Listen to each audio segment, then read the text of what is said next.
RCB Punjab మీద ఘన విజయం సాధించిందనైతే చెప్పుకోవాలి. ఏదైతే రివెంజ్ మ్యాచ్ కారణంగా ఆర్‌సీబీ ఈసారి గెలిచింది. ముందుగా పంజాబ్ 100 లోపులోనే రిస్ట్రిక్ట్ జేసి పంజాబ్ గెలిచింది. ఇప్పుడు ఆర్‌సీబీ వాళ్ళు 150కే రిస్ట్రిక్ట్ జేసి ఆర్‌సీబీ వాళ్ళు గెలిచారు.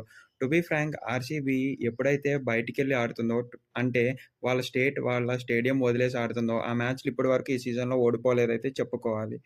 అసలు మీకు ఈ ఐపీఎల్ మ్యాచ్‌లు ఎలా అనిపిస్తున్నాయి? అండ్ ఏ మ్యాచ్ అయితే బావుందో ఒకసారి కామెంట్స్ రూపంలో తెలిపి సబ్స్క్రైబ్ అయితే చేసుకోండి. ఆర్‌సీబీ కప్ గెలుస్తది అనుకుంటే ఆర్‌సీబీ కప్ గెలుస్తది అని కామెంట్స్ రూపంలో చెప్పండి. ఇదైతే మ్యాచ్ చాలా అంటే చాలా ఇంట్రెస్టింగ్‌గా సాగిందనైతే చెప్పుకోవాలి. ముందుగా బ్యాటింగ్‌కొచ్చిన పంజాబ్ వాళ్ళు ఆర్‌సీబీ బౌలింగ్ తాకిడికి తట్టుకోలేకపోయారనైతే చెప్పుకోవచ్చు. ఈ మ్యాచ్‌లో ఇంకొక హైలైట్ ఏంటంటే, కేవలం రన్స్ తీశారు 4 పరిగెత్తి. ఏదైతే బౌండరీస్ రూపంలోనే చూస్తాం గదా! ఇప్పటి వరకు 4 అనేది.